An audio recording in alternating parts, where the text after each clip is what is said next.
হাসিনার দালালেরা, নীল দলের কামচারা, ফাঁসিবাদের বিশ্ববিদ্যালয় ক্লাবে স্বৈরাচারের দালালদের পুনর্বাসন করা হয়েছে। আমরা এর তীব্র নিন্দা ও প্রতিবাদ জানাচ্ছি। এই গোপনে আঘাত করে দালালি করে যারা এই ঢাবিতে স্বৈরাচারের দালালদের, আওয়ামী লীগের দালালদের পুনরায় নীল দলের সন্ত্রাসীদের পুনরায় পুনর্বাসন করছে, সেই ফেসিবাদের দোসররা তাদের কি হচ্ছে আবার কমিটিতে পুনর্বাসিত করা হচ্ছে। এবং আরো লজ্জাজনক বিষয় হচ্ছে এই কমিটিতে তাদেরকে পুনর্বাসনের বিষয়টা যারা পৃষ্ঠপোষক দিচ্ছে তারা হচ্ছে সাধারণ শিক্ষকরা।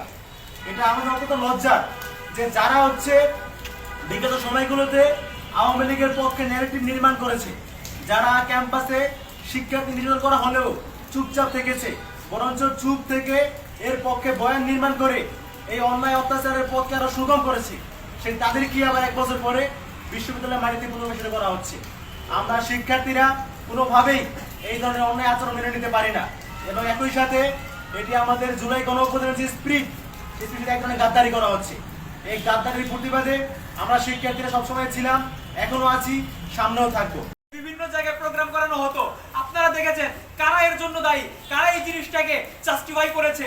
এই বিশ্ববিদ্যালয়ের নীল দলের শিক্ষকেরা এই জিনিসটাকে জাস্টিফাই করেছে। তারা শুধুমাত্র গত 16টি বছর আমার বোনদেরকে ক্লাস করতে দেয়নি এরকমটা না, আমার ভাইদেরকে বের করে দেয়নি, মেরে বের করে দেয়নি এরকমটা না, তারা এই জিনিসটার পক্ষে ন্যারেটিভ উৎপাদন করেছে। বিষয়টি এর মধ্যে সীমাবদ্ধ ছিল না, বরঞ্চ গত বছর 15 জুলাই যখন আমার বোনদেরকে আহত করা হলো, আমার চোখের সামনে আমার বোনদেরকে যখন মাথা ফাটিয়ে দেওয়া হলো, ঢিল ছোড়া হলো, আমার ভাইদেরকে যখন লাঠি সোটা দিয়ে পিটিয়ে যখন ক্যাম্পাস থেকে বের করে দেওয়া হলো 15 জুলাই, তখন পর্যন্ত সেই শিক্ষকেরা সেই আওয়ামী লীগ এবং ছাত্রলীগের গুণগান করে গিয়েছেন।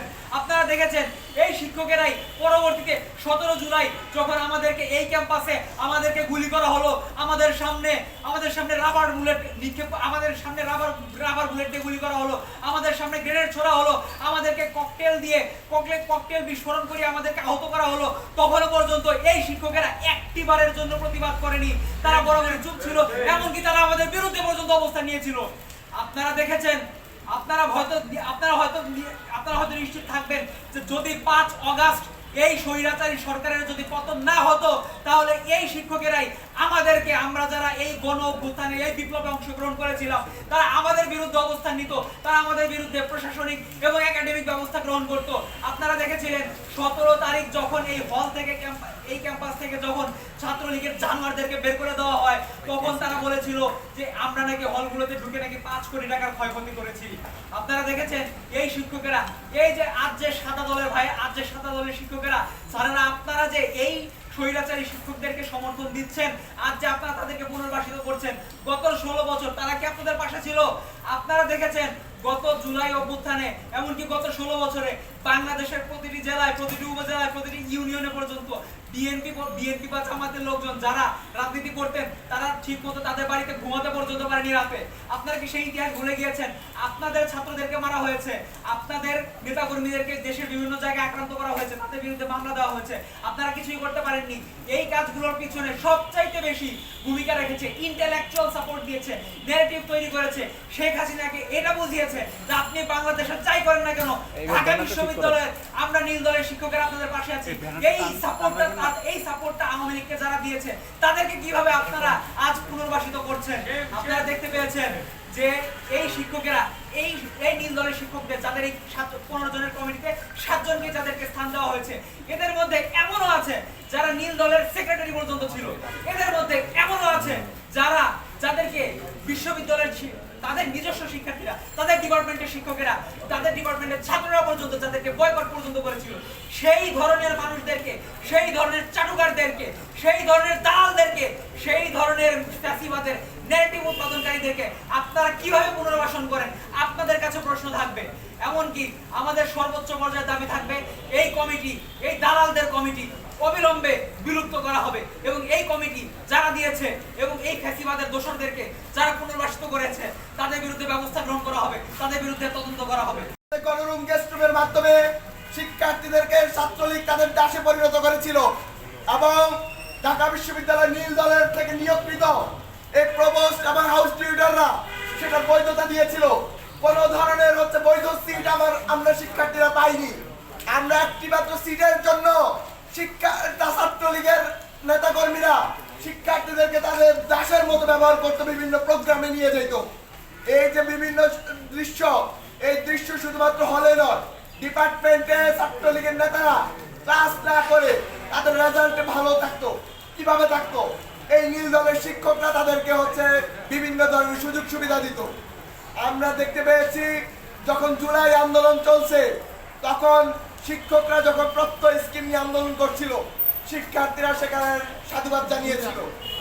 কিন্তু যখন শিক্ষার্থীরা তাদের বৈষম্যমূলক কোটার বিরুদ্ধে আন্দোলনে নেমেছিল, 1 বছরও হয় নাই ভাইরা, গত জুলাই মাসে যখন আমরা কোটার জন্য রাস্তায় নেমেছিলাম, তখন এই নীল দলের চাটুকাররা তাদের আম্মা হাসিনাকে খুশি করার জন্য তারা বলেছিল এখানে সাধারণ শিক্ষার্থীরা যুক্ত নয়, এখানে বিএনপি এবং ছাত্রদল এবং শিবিরের পোলাপান এই আন্দোলনকে চালিয়ে নিয়েছে।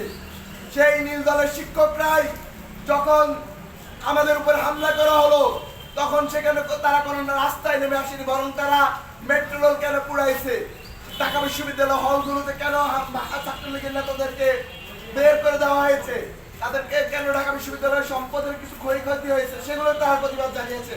কিন্তু শিক্ষার্থীদের উপর এই ভীতি তত্ত্বের এখানে আমাদের উপর টিএসএল মারা হয়েছিল, আমাদের উপর সাউন্ড গ্রেনেড মারা হয়েছিল, তারা তাদের চোখ সেটি দেখে নেই, তারা সেটার কোনো প্রতিবাদ জানায়নি। আমরা দেখতে পেয়েছি গত সেশনে যখন মাকসুদ কামাল প্রশাসন যখন ছিল, তখন যে সিনেট ভবনে প্রস্তাব উত্থাপন করা হয়েছিল যে গণরুম এবং গেস্ট রুম বাতিল করার জন্য, তখন আখতারুজ্জামান বলেছিল যে গণরুম এবং গেস্ট রুমের অস্তিত্ব বলে ঢাকা বিশ্ববিদ্যালয় নেই। সেই সিনেট সদস্য রাজাউল করিম এই ক্লাবের নতুন কমিটিতে সাদা দলের মদদে এই কমিটিতে এসে স্থান পায়। সে এই কমিটির সহসভাপতি কিভাবে হয়? আমরা সাদা দলের কনভেনরদের প্রতি প্রশ্ন রাখছি। লুৎফুর রহমান স্যার, আমাদের স্পষ্ট মনে আছে সেদিন অপদস্থ করে আপনাকে সেই সিনেট ভবন থেকে বের করে দেওয়া হয়েছিল। আজকে আপনি তাদের সাথে, সেই নীল দলের দোষরদের সাথে ক্লাবের পদ ভাগাভাগি করছেন। আমরা স্পষ্ট হুঁশিয়ার করে বলে দিচ্ছি, যদি এই কমিটি বাতিল না করা হয়, আমরা এই ঢাকা বিশ্ববিদ্যালয় ক্লাবের তালা মেরে দিব, এই ক্লাব আমরা বন্ধ করে দিব। অনতি বিলম্বে এই যে ফ্যাসিবাদের দোষরদের নিয়ে যে ক্লাব করা হয়েছে, যে ক্লাবের কমিটি করা হয়েছে, সেই কমিটিকে বাতিল করতে হবে। এবং একই সাথে আমাদের প্রশাসনের দৃষ্টি আকর্ষণ করতে চাই, সাদা দলের টিচাররা গত 16 বছরে এই ফ্যাসিবাদ থেকে শিক্ষার্থীদেরকে উদ্ধার করতে পারে নাই, বরং শিক্ষার্থীরাই রক্ত দিয়ে এই সাদা দলের মেরুদণ্ডহীন শিক্ষকদেরকে আওয়ামী ফ্যাসিবাদ থেকে মুক্ত করেছিল। আজকে শিক্ষার্থীরা তারা যখন ডিপার্টমেন্টে ফ্যাসিবাদের দোষরদেরকে বয়কট করছে, তখন ওই মেরুদণ্ডহীন সাদা দলের শিক্ষকরা ডিন ইলেকশন করার জন্য ক্লাবে তাদের পদ ভাগাভাগি করছে। আমরা তার সুস্পষ্ট নিন্দা জানাই। একই সাথে বলতে চাই, যে সকল শিক্ষকদেরকে শিক্ষার্থীরা গণহত্যার সাথে যুক্ত থাকায় কিংবা বিগত ফ্যাসিবাদকে পৃষ্ঠপোষকতা প্রদান করায় ডিপার্টমেন্ট থেকে বয়কট করা হয়েছে, অনতি বিলম্বে তাদের বিরুদ্ধে বিশ্ববিদ্যালয় প্রশাসনকে তদন্ত সাপেক্ষে ন্যায্য বিচার কার্যকর করতে হবে, তাদেরকে বহিষ্কার করতে হবে। তারা ঢাকা বিশ্ববিদ্যালয়ের শিক্ষক থাকার সেই অধিকার সেই গত জুলাই মাসেই হারিয়েছে।